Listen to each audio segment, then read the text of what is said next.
Betsy, now the mother of an infant son, returned to America, an abandoned woman.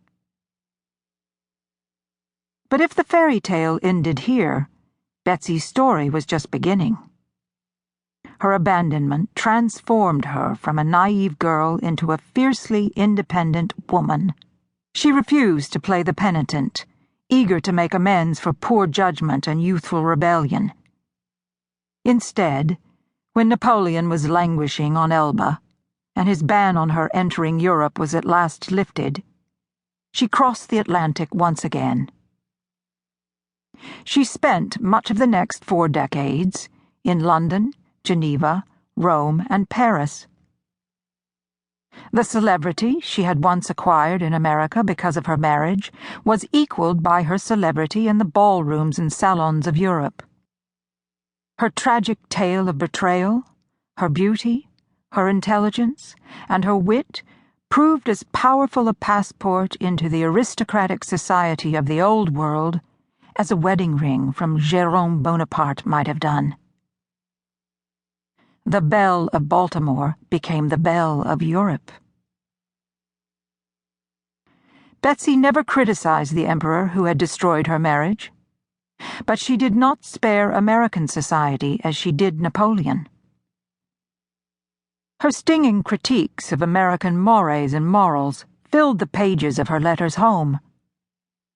She missed no opportunity to contrast the glamour and elegance of aristocratic European life with the pedestrian world of American shopkeepers and their wives.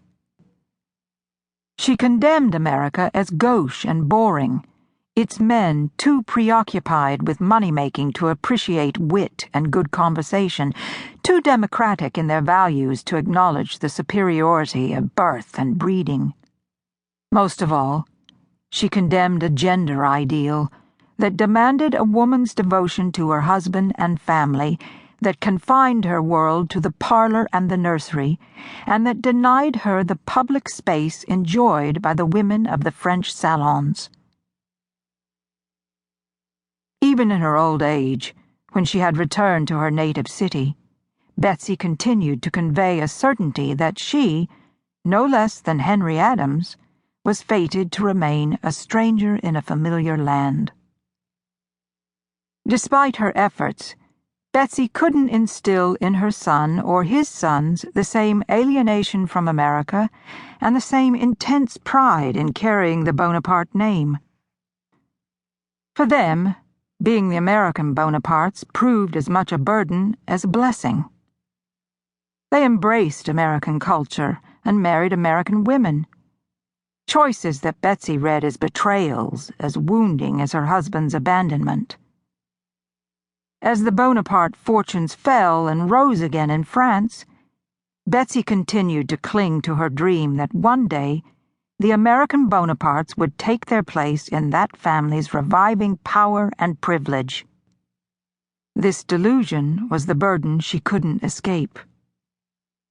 Perhaps Betsy's son and grandsons saw the ironic contradictions between her ideology and her behavior that she couldn't see. For despite her avowed distaste for American culture, she embodied many of its central values. She condemned her country's obsession with money-making, yet she proved to be a shrewd investor, carefully monitoring her assets, following interest rates and economic trends. She built a fortune based on government bonds and real estate that led to her emerging as a self-made woman in a world of self-made men. And although she exhorted her son to marry into the European nobility, she provided him with a Harvard education to ensure that he could make his way in the American meritocracy. Like expatriates in later generations, she carried American values with her no matter where she fled to escape them. In the end, Betsy's story is a woman's story, for it captures the difficulty women of the early 19th century faced in constructing independent lives within a country that lauded self-interest and self-fulfillment for its men, but confinement